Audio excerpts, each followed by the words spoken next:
Hey guys, so this is how you're going to change the URL in Framer. First, you're going to open Framer dashboard and select the project that you want to update. So for example, I'm just going to click on this one and then it will take you to the website editor.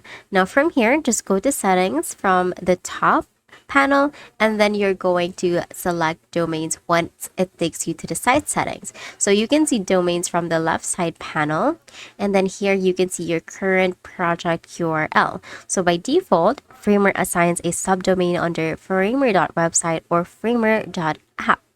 Now what you're going to do is you can click on edit URL or you can just click on this empty space or blank box right here.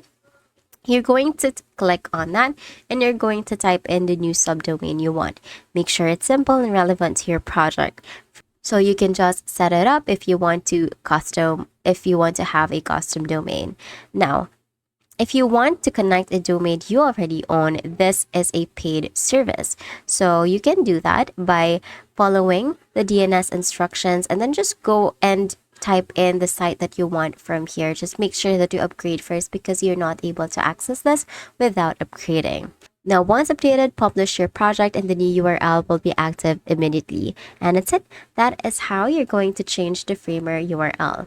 If you found this video helpful, please don't forget to like the video and subscribe to the channel for more.